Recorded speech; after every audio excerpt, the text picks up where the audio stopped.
ऊपर बातों पले करनी चाहो बातों पल अब ही जरूरी सुन ले हाथ नहीं के घोपल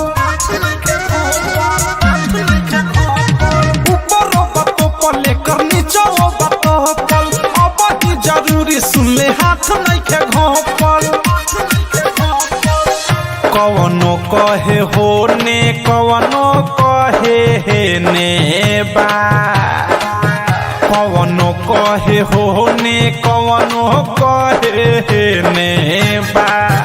तलो के संचालू कहर ये कर ढोरी के ने बा तलो के संचालू कहर ये कर ढोरी के ने बा तलो के संचालू कहर ये कर ढोरी के ने बा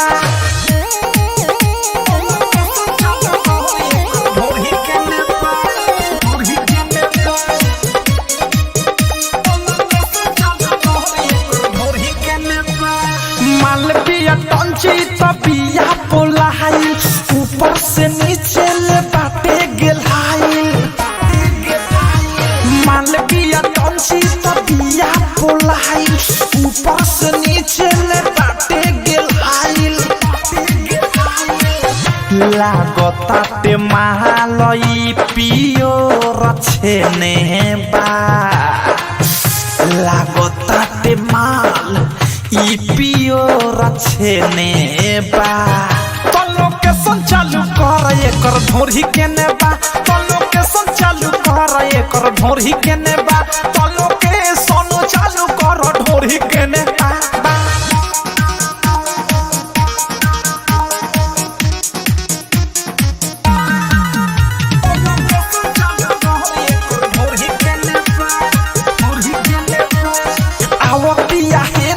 साध सनिसाना लहंगा में बाटे एकरा कचबे खजाना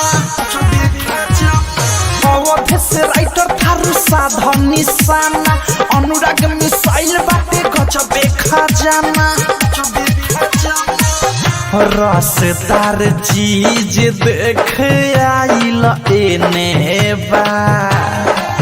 रसदार चीज देख आइल एने बा तलो के संचालू कर एकर ढोरी के ने बा तलो के संचालू कर एकर ढोरी के ने बा तलो